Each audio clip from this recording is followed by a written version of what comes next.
Hello दोस्तों, स्वागत है। कैसे हो आप सभी? आशा करता हूँ कि बढ़िया होंगे और बढ़िया अच्छे से रीट की तैयारी कर रहे होंगे। देखिए मित्रों, जैसा कि अभी तो अपने को बहुत ज़्यादा प्रोत्साहन मिल गया शिक्षा मंत्री के जरिए। कल ही जो न्यूज़ आई थी शिक्षा मंत्री जी की, तो उससे अपने को ये साफ लगने लग गया है कि रीट का एग्ज़ाम बहुत जल्दी होगा और वैकेंसी भी बहुत जल्दी आने वाली है। तो इस बात को ध्यान में रखते हुए अपने को तैयारी करनी, बहुत अच्छे से तैयारी कर रहे हैं अपन। तो बने रहिए साथ में। चैनल को अब तक सब्सक्राइब नहीं किया तो चैनल को सब्सक्राइब कीजिए और मित्रों वीडियो को पूरा देखिए, अपने को पूरा लाभ मिलेगा। जैसा कि अपन पढ़ रहे हैं जो 8 क्लास की सामाजिक विज्ञान, उसका फर्स्ट चैप्टर अपन पढ़ चुके थे और उसका चैप्टर का आपने अध्ययन कर लिया था। आज अपन अध्ययन करेंगे नोट्सों का और उनके जितने भी अति महत्वपूर्ण प्रश्न बन रहे हैं उनका अपन अध्ययन करेंगे। देखिए मित्रों, एक बात मैं और बता दूं कि जो 8 क्लास की अपनी जो सामाजिक विज्ञान किताब है ना, ये रीड के अंदर इनके टॉपिक सारे के सारे सटीक एकदम टॉपिक लगते हैं और इनमें से पूरी किताब में से 2 से लगाकर 5 क्वेश्चन अवश्य ही आते हैं। हर बार रीट में क्वेश्चन आते हैं, 8 में से इतने क्वेश्चन बन रहे हैं। तो बड़े ध्यान से पढ़िएगा इनको और बड़े अच्छे से मन लगा के पढ़िएगा। आपके सारे क्वेश्चन जो भी मतलब 8 में से जो क्वेश्चन लगेंगे वो आपके सारे के सारे सही होने वाले। तो बिल्कुल एकदम साथ में बने रहिए। ज़्यादा टाइम खराब नहीं करते हुए अपन सीधा अध्ययन शुरू करते हैं। देखिए मित्रों, इसका अपन ने पाठ का अध्ययन कर लिया था, इसके नोट्सों का अध्ययन करना रहा है। नोट्सों का अध्ययन और प्रश्नोत्तर का अध्ययन करेंगे तो ये एक मास्टर वीडियो होने वाला है। दोनों ही अपन इसमें मर्ज करके पढ़ेंगे। तो चलिए शुरू करते हैं, अपने नोट्स पढ़ने स्टार्ट करते हैं। मुगल साम्राज्य का पतन एवं 18वीं सदी का भारत। मुगल साम्राज्य का पतन है वो 18वीं शताब्दी में शुरू हो गया था। जैसा कि अपन कह सकते हैं कि औरंगजेब की जो मृत्यु हुई थी 1707 में, उसके बाद में मुगल साम्राज्य का धीरे धीरे पतन होना शुरू हो गया। इलाहाबाद संधि की बात करें, मुगल शासक शाह आलम द्वारा अंग्रेजों की अधीनता स्वीकार कर ली थी इलाहाबाद संधि में। तो इससे साफ नजर आता है कि अंग्रेज जो मुगलों ने अंग्रेजों की अधीनता स्वीकार कर ली थी इलाहाबाद संधि में। अब ये पतन क्यों हुए, इनके पतन के क्या कारण रहे? देखिए, कारण तो ये रहे हैं कि बहुत बड़ा कारण तो ये था कि औरंगजेब की धार्मिक नीति, उनकी जो गैर हिंदुओं के विरुद्ध जो उनके उनने जो नीति चलाई थी, उनके जो नीति प्रयोग में लाई थी, उनसे ही इनकी एक पतन का बहुत बड़ा कारण माना जाता है। एक बड़ा वर्ग इनके खिलाफ हो गया था।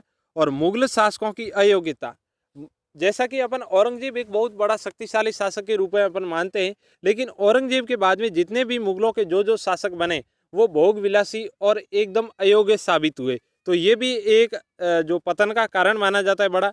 अमीरों एवं सरदारों का पतन, उनके जो राज में जो अमीर एवं सरदार लोग, जो व्यापारी वर्ग जो काम करते थे, उनका देश प्रेम बहुत कम हो गया और उन्होंने धीरे धीरे राष्ट्र में जो है रुचि लेनी बिल्कुल कम कर दी। इसके कारण भी पतन माना जाता है। अब अगला है आर्थिक पतन, यानी आर्थिक रूप से भी तंगी आ गई थी मुगल दरबार में, मुगल शासन में।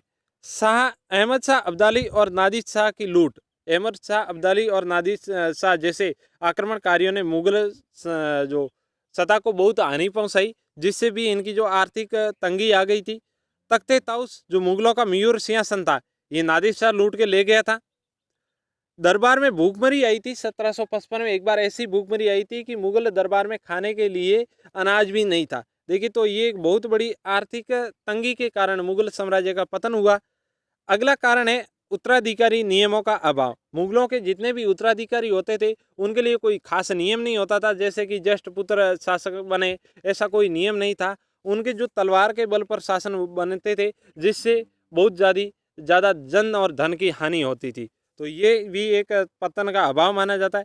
बाह्य आक्रमण, मुगलों के अयोग्य शासकों के कारण बाह्य जो छोटे छोटे राज्य थे उनके भी धीरे धीरे आक्रमण होने स्टार्ट हो गए और ये भी पतन का एक बड़ा कारण माना जाता है। जैसे बाह्य जो जातियां होती थी, डच है, जो शकों का आक्रमण है, सॉरी जो पुर्तगाल है, अंग्रेज है, इनका आक्रमण होना शुरू हो गया था। राष्ट्रीयता का अभाव, यानी जो देश प्रेम की जो भावना थी लोगों के अंदर, जो सरदारों के अंदर, सम्राट थे, इनके जो जो पेशवा थे, आगे जो मंत्रीगण थे, उनके अंदर राष्ट्रीयता की भावना बिल्कुल भी नहीं थी। यूरोपीय जातियों का आगमन, बाहरी जो जातियाँ थी, जो यूरोप कंट्रीज से जो जो जातियाँ आई थी, उन्होंने यहाँ पर व्यापार के नाते यहाँ पर धीरे धीरे शासन करना शुरू कर दिया। तो इनके कारण भी मुगलों का पतन माना जाता है। आगे 18वीं सदी का भारत, ये तो थे मुगलों के कारण पतन के। अब 18वीं सदी का भारत, मुगलों के पतन के बाद में भारत की क्या स्थिति रही। देखिए 18वीं सदी में मराठा एक बड़ी शक्ति के रूप में उभरे हुए थे। मराठाओं की बात करते हैं पर स्थापना की थी इन्होंने जो महाराष्ट्र में शिवाजी के द्वारा मराठा जो साम्राज्य की स्थापना की थी महाराष्ट्र में शिवाजी के द्वारा। बालाजी बाजीराव सबसे शक्तिशाली शासक हुआ था मराठाओं का, बालाजी बाजीराव करके।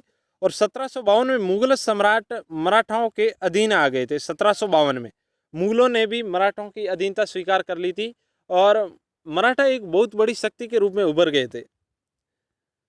14 जनवरी 1761, 14 जनवरी 1761 पानीपत के तर्ती युद्ध में परास्त हो गए थे मराठा। पानीपत के तर्ती युद्ध में अहमद शाह अब्दाली से सदाशिव राव भाऊ नाम करके जो मराठाओं के शासक हुआ करते थे वो अंग्रेजों से हार गए, अहमद शाह अब्दाली से हार गए थे। तो इनसे भी मराठों को बहुत ज़्यादा जन धन की हानि पहुंची थी और मराठा शक्ति का एक प्रकार से क्या हो गया था, अंत हो गया था। आगे हैं जाट शासक। मथुरा में जाटों ने गोकुल के नेतृत्व में औरंगजेब का संघर्ष किया था। जाट भी एक बहुत बड़ी शक्ति के रूप में उभर गए थे। जैसे पूर्वी राजस्थान की अपन बात करें तो ये जाटों का शासन हुआ करता था। बदन सिंह के नेतृत्व में जाट साम्राज्य की स्थापना हुई थी और सूरजमल इनका बहुत बड़ा शक्तिशाली शासक हुआ था। शक्ति का जो विकास किया था वो सूरजमल ने किया था। इनकी राजधानी थी भरतपुर। पहले बदन सिंह ने डीग बसाया था, डीग के बाद में जो सूरजमल ने भरतपुर बसाया था और भरतपुर इनकी राजधानी हुआ करती थी। भरतपुर शासक रणजीत सिंह ने अंग्रेजों के विरुद्ध मराठाओं की सहायता की थी। जो अंग्रेजों के विरुद्ध मराठा जब युद्ध लड़ने के लिए गए थे तो उनके विरुद्ध जो रणजीत सिंह ने अंग्रेजों के विरुद्ध मराठाओं की सहायता की थी। और जाटों ने ये बहुत बड़ी जाटों ने मान लिया था कि अंग्रेज यहाँ पर शासन करने के लिए आए, इनको जैसे तैसे करके भगाया जाए। उनमें जाटों ने बहुत बड़ा योगदान दिया था और बाद में इन्होंने भी अंग्रेजों से संधि कर ली थी किसी वजह से, मराठाओं से तंग आकर। तो पहले इन्होंने मराठाओं की सहायता की, लेकिन बाद में इन्होंने मराठाओं से ही तंग आकर अंग्रेजों से क्या कर ली थी, संधि कर ली थी। और एक बड़ी शक्ति के रूप में एक और राज्य था जो था हैदराबाद। 18वीं सदी की बात करें तो 18वीं सदी में हैदराबाद एक बहुत बड़ी शक्ति के रूप में उभरा हुआ था। मुगल निजाम सिंह किलिस खां द्वारा जो हैदराबाद की स्थापना की गई थी। मुगलों का निजाम ही हुआ करता था सिंह किलिस खां, उनके द्वारा हैदराबाद की जो स्थापना की गई थी से मुगल सब सूबों को मिलाकर एक जो बनाया गया था हैदराबाद। पालखेड के युद्ध में निजाम वर्सेज ये सिंह किलिस खां जो मुगलों का निजाम था, इनके और मराठाओं के बीच में संघर्ष हुआ। मराठा शासक थे बाजीराव प्रथम। 28 फरवरी 1728 की अपन बात करें, 28 फरवरी 1728 पालखेड के युद्ध में जो है मराठा जीते थे और ये बाद में ये मराठाओं के अधीन आ गया था जो ये हैदराबाद राज्य। बाद में इन्होंने भी अंग्रेजों से क्या कर ली थी, संधि कर ली थी। आगे है अवध शासन। अवध मुगल सूबेदार शहादत खां के स्वतंत्र व्यवहार करना शुरू कर दिया था। मुगलों का ही एक जो सूबेदार हुआ करता था शहादत खां। शहादत खां ने मतलब अपने आप को एक अवध राज्य को स्वतंत्र घोषित कर दिया। नादिर शाह के आक्रमण के समय महत्वपूर्ण भूमिका निभाई थी इसी शहादत खान ने। जिस समय नादिर शाह का आक्रमण हुआ था मुगलों के समय, उसमें शहादत खान ने बहुत ही महत्वपूर्ण भूमिका निभाई थी। और बाद में होता है बक्सर का युद्ध। सुजाउद्दौला वर्सेज अंग्रेजों के। अवध का शासक हुआ करता था सुजाउद्दौला और अंग्रेज शासक जो था अंग्रेज सेनापति हेक्टर मुनरो के बीच में बक्सर का युद्ध होता है। बक्सर का युद्ध होता है मित्रों 22 अक्टूबर 1764 में। बक्सर का युद्ध कब हुआ? 22 अक्टूबर 1764 को। और बंगाल के नवाब थे मीर कासिम, इन्होंने मिलकर लड़ा था और इसमें अंग्रेज विजयी हो गए थे सुजाउद्दौला के विरुद्ध। और सुजाउद्दौला और बंगाल के नवाब जो है हार गए थे। ये 22 अक्टूबर 1764 को हुआ था बक्सर का युद्ध, कई बार पूछा गया है। और अगला जो राज्य हुआ करता था बंगाल। बंगाल राज्य हुआ करता था जो 18वीं सदी में। छोटे छोटे राज्यों की अपन बात करें तो स्थापना इसकी की थी मुर्शिद कुली खान ने। बंगाल की स्थापना की थी मुर्शिद कुली खान ने। इनका क्षेत्र हुआ करता था बंगाल, बिहार और उड़ीसा तक इनका क्षेत्र फैला हुआ था। प्लासी का युद्ध बात करें अपन सिराजुद्दौला। सिराजुद्दौला बंगाल का ही शासक हुआ करता था और अंग्रेजी सेनापति था लॉर्ड क्लाइव। लॉर्ड क्लाइव और सिराजुद्दौला के बीच में प्लासी का युद्ध होता है। ये बहुत ही प्रसिद्ध युद्ध लड़ाई मानी जाती है। 23 जून 1757 को मित्रों ये लड़ाई हुई थी और इस लड़ाई ये एक निर्णायक लड़ाई थी। इसके बाद में भारत में अंग्रेजों के पांव और मजबूत हो गए थे और अपन कह सकते हैं कि अगले लगभग 300 सालों तक 300 सालों तक यहाँ पर शासन किया था। तो ये अपन कह सकते हैं 1757 से लगाकर जो 1947 तक लगभग 200 सालों तक इन्होंने एकदम स्वतंत्र रूप से शासन किया था अंग्रेजों ने। तो ये बहुत ही निर्णायक लड़ाई हुई थी प्लासी का युद्ध, जो सिराजुद्दौला हार गया था इसे। अगला जो छोटा राज्य हुआ करता था मैसूर। मैसूर पर वाडियार वंश के राजाओं का शासन हुआ करता था। मैसूर पर वाडियार वंश के राजाओं का शासन हुआ करता था। पूछा जा सकता है वाडियार वंश का शासन किस राज्य पर हुआ करता था, तो हुआ करता था मित्रों मैसूर पर। 18वीं शताब्दी के मध्य सेनापति हैदर अली खां का अधिकार हो गया था मैसूर पर। हैदर अली खां का पुत्र हुआ था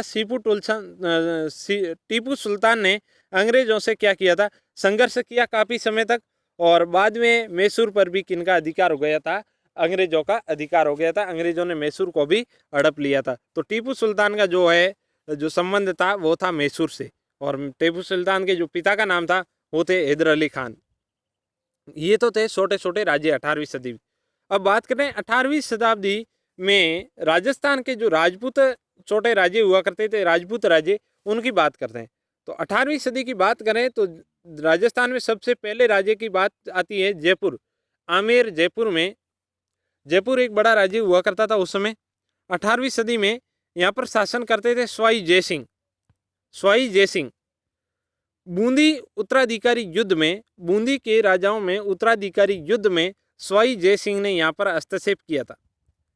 हस्तक्षेप करने के बाद में मराठाओं को लगा कि ये कोई बड़ी फली है, मतलब इनको भी रास्ते से हटाना एक अच्छी बात होगी मराठाओं के लिए और शासन बढ़ाया जा सकता है। तो मराठाओं की नज़र पड़ गई थी स्वाई जयसिंह के ऊपर। फिर राजस्थान में मराठाओं का प्रवेश हो जाता है। 17 जुलाई 1734 को उरेडा नामक स्थान पर सम्मेलन होता है। उरेडा सम्मेलन होता है मराठाओं के विरुद्ध। राजस्थान के समस्त राजाओं ने एकत्रित होकर जो मराठाओं को भगाने के लिए एक रणनीति बनाई थी। स्वाई जयसिंह की मृत्यु हो गई थी। स्वाई जयसिंह के नेतृत्व में ये उरेडा सम्मेलन होने वाला था 17 जुलाई को, लेकिन स्वाई जयसिंह की मृत्यु हो जाती है और ये मतलब सफल भी हुए थे उरेडा सम्मेलन के बाद में, उरेडा सम्मेलन करवाने के बाद में, और स्वाई जयसिंह की मृत्यु हो जाती है और स्वाई जयसिंह के पुत्रों के बीच में भी उत्तराधिकारी युद्ध जो है छिड़ जाता है। तो यहाँ पर एक दूसरे के खिलाफ हो गए थे। ईश्वरी सिंह और माधो सिंह, दो जो इनके स्वाई जयसिंह के पुत्र थे, तो इनके बीच में उत्तराधिकारी संघर्ष हो जाता है जिसमें ईश्वरी सिंह विजयी होते हैं। तो माधो सिंह ने यहाँ पर जो है मराठाओं को न्योता दिया था ईश्वरी सिंह के विरुद्ध। बाद में ईश्वरी सिंह की भी तंग आकर मराठाओं से इन्होंने भी आत्महत्या कर ली थी। तो ये एक मतलब आपसी फूट के कारण ये भी राज्य मतलब गिरफ्त में चले गए थे। आगे होता है तुंगा का युद्ध। तुंगा का युद्ध जो अपन कह सकते हैं मराठाओं के बीच में अंतिम लड़ाई थी जो जयपुर के राजाओं के द्वारा। तुंगा का युद्ध 28 जुलाई 1787 में हुई थी। 28 जुलाई 1787 में तुंगा नामक स्थान पर जयपुर के राजा थे स्वाई प्रताप सिंह और मराठा जो शासक थे महादजी सिंधिया और स्वाई प्रताप सिंह के बीच में ये लड़ाई होती है। बहुत ही भयंकर लड़ाई थी ये तुंगा का युद्ध, जिसमें स्वाई प्रताप सिंह विजय हुए थे और इसके बाद में मराठाओं ने राजस्थान में जो प्रवेश करना बंद कर दिया था। तुंगाई की लड़ाई के बाद में, तुंगा की लड़ाई 1787 के बाद में ये जो कह सकते हैं कि मराठाओं का जो हस्तक्षेप रुक गया था। और अगला बड़ा राज्य था राजस्थान का, वो था जोधपुर के अजीत सिंह मुगलों से मुक्त हो चुके थे। जिस प्रकार से अपन बात करते हैं दुर्गादास राठौड़ के जो प्रयासों से अजीत सिंह जो जोधपुर के शासक बने थे और सम्राट जो मुगल सम्राट था फर्रुखसियर को गद्दी से हटाया था। ये भी मतलब 18वीं सदी में धीरे धीरे अपन कह सकते हैं कि जो जोधपुर राज्य था वो भी धीरे धीरे अजीत सिंह के नेतृत्व में कमजोर हो गया था। तो एक छोटा से राज्य के रूप में अपन पढ़ते हैं। हालांकि बड़ा मारवाड़ एक बड़ा क्षेत्र हुआ करता था, लेकिन 18वीं सदी में इनका कुछ खास रोल नहीं है। अगला है मेवाड़ के जो अमर सिंह द्वितीय के नेतृत्व में आमेर के जय सिंह और जोधपुर के अजीत सिंह के बीच में क्या हुआ था, समझौता हुआ था एक इनके नेतृत्व में। तो इन्होंने भी अपनी शक्ति को बढ़ाने के लिए बहुत सारे प्रयास किए थे। मुगलों के पतन के बाद में अमर सिंह द्वितीय मेवाड़ के शासक थे और आमेर के जय सिंह और जोधपुर के अजीत सिंह, इनके बीच में समझौता हुआ था और देबारी समझौते के नाम से जाना जाता है, ये देबारी समझौता। आगे अपन बात करें 18वीं सदी में समाज एवं संस्कृति। देखो 18वीं सदी के भारत को अपन पढ़ रहे हैं, तो 18वीं सदी में समाज एवं संस्कृति किस प्रकार की रही होगी। मित्रों साथ में बने रहिए, अपन अंतिम में जो क्वेश्चन आंसर पढ़ने वाले बहुत ही महत्वपूर्ण क्वेश्चन आंसर होने वाले हैं, तो साथ में बने रहिए जरूर। जो 18वीं सदी की बात करें समाज एवं संस्कृति, तो समाज दो वर्गों में बटी हुई थी। समाज कितने वर्गों में बटी हुई थी? दो। एक तो अमीर वर्ग हुआ करता था, एक होता था जनसाधारण वर्ग। अमीर वर्ग और जनसाधारण वर्ग, दो वर्ग हुआ करते थे। और कला का बहुत ज़्यादा विस्तार हुआ यहाँ पर। नई शैलियाँ के रूप में उभरी कांगड़ा शैली और राजपूत शैली, इनकी नई विशेषताएं सामने आने लगी। इसी समय डीग में जल महल, जो जाट शासकों द्वारा निर्मित किए गए थे, डीग के जल महल, उनका भी विकास हुआ। बंगाल व दक्षिण भारत के वस्त्र जो संपूर्ण विश्व में प्रसिद्ध थे, जो ये इनका भी बहुत सारा वस्त्र उद्योग का भी बहुत सारा क्या हुआ था, प्रसार हुआ था और इनको भी प्रोत्साहन मिला था 18वीं सदी की बात करें तो। आगे स्वाई जय सिंह की यहाँ पर बात आता है। जो कला के क्षेत्र में स्वाई जय सिंह ने जंतर मंतर यानी 5 वेधशालाओं का निर्माण करवाया था। स्वाई जय सिंह ने जयपुर शहर बसाया था 1727 में। 1727 में जयपुर शहर बसाया था स्वाई जय सिंह ने और 5 वेधशालाओं का निर्माण कराया था 1724 से लगाकर 1734 तक। दिल्ली, जयपुर, बनारस, मथुरा और उज्जैन 5 वेधशाला थी। इसको जंतर मंतर के नाम से जाने जाते हैं। ये खगोलीय विद्या को जानने के लिए बहुत सारे यंत्र यहाँ पर स्थापित किए गए। तो ये थे स्वाई जय सिंह, इन्होंने भी कला के क्षेत्र में बहुत बड़ा योगदान दिया। अगले शासक है स्वाई प्रताप सिंह। स्वाई प्रताप सिंह ने हवा महल का निर्माण कराया था 1799 में। कला संस्कृति की बात करें तो इन्होंने कला संस्कृति के क्षेत्र में बहुत बड़ा योगदान दिया था। जो हवा महल का निर्माण करवाया था 1799 में। और ग्रंथ इनके क्षेत्र जो काल में लिखे गए थे, राधा गोविंद और संगीत सार, बहुत ही फेमस ग्रंथ है। राधा गोविंद और संगीत सार किसके काल में लिखे गए थे? स्वाई प्रताप सिंह के काल में लिखे गए थे और लेखक थे इनके देवर्षि भट्ट ब्रजपाल। राधा गोविंद और संगीत सार के लेखक कौन थे? देवर्षि भट्ट ब्रजपाल। और गंधर्व बाईसी पिछली बार रीट में पूछा गया क्वेश्चन है। मैंने कहा इनमें से बहुत सारे हर टॉपिक में से हर क्वेश्चन पूछा गया है।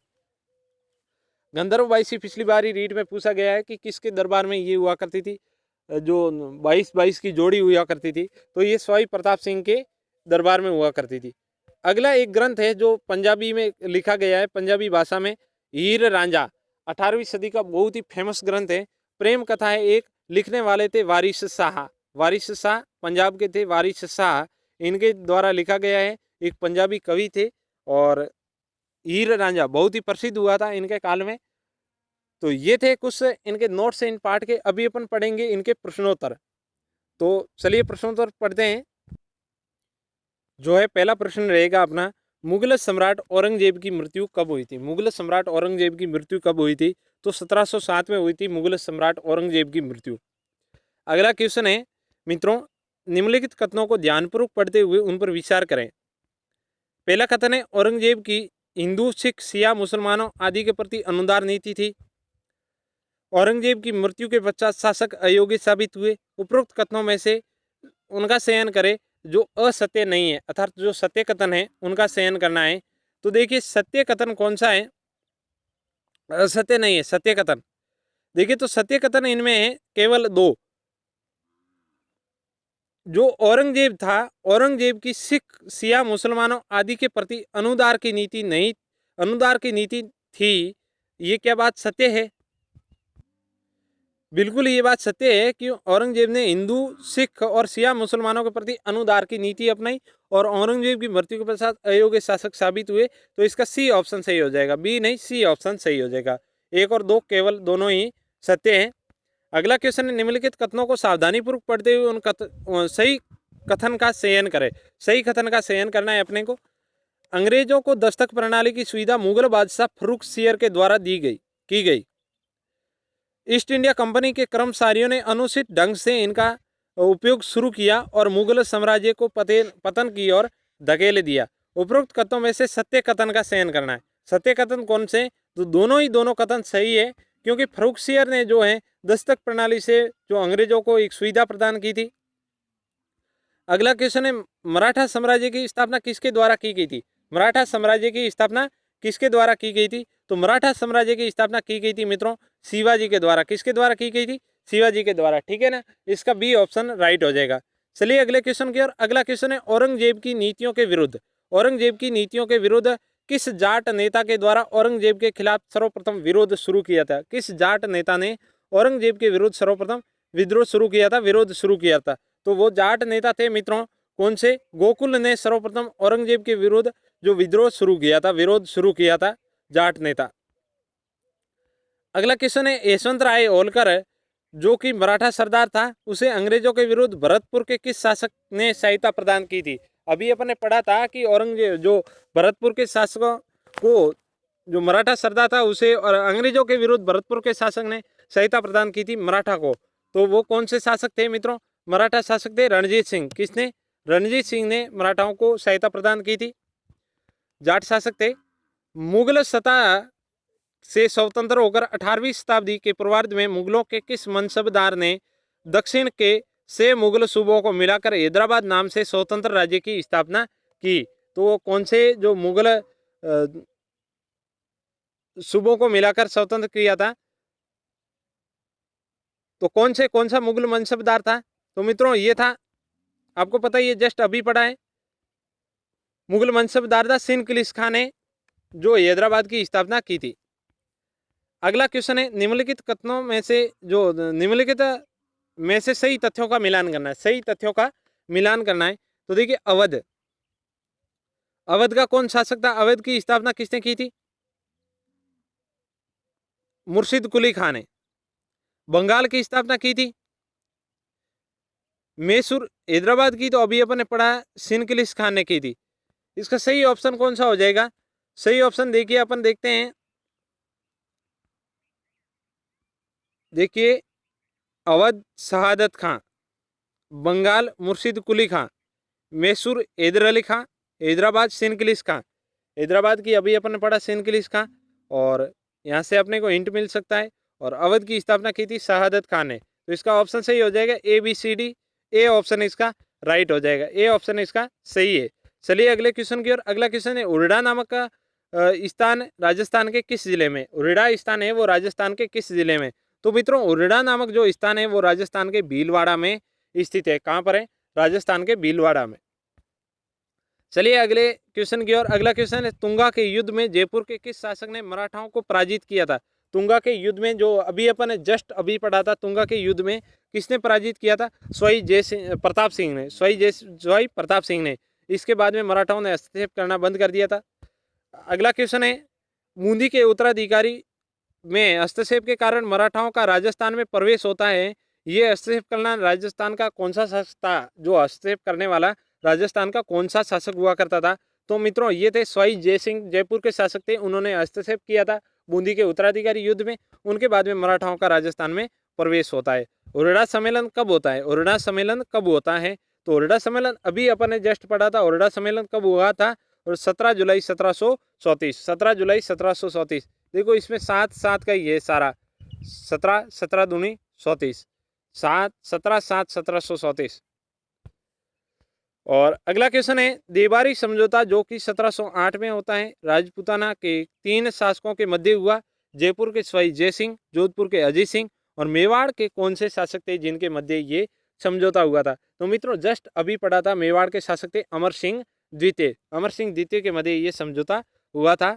और अगला क्वेश्चन है, गंधर्व बाईसी राजपूताना के किस शासक में दरबार में रहते थे? किस शासक के दरबार में रहते थे? गंधर्व बाईसी। तो गंधर्व बाईसी का मित्रों अभी जस्ट अपन ने बताया था, गंधर्व बाईसी जो रहती थी उस भाई प्रताप सिंह के जो दरबार में रहती थी। गंधर्व बाईसी, 22 का जो जोड़ा होता था कला प्रेमियों का, विद्वान वगैरह।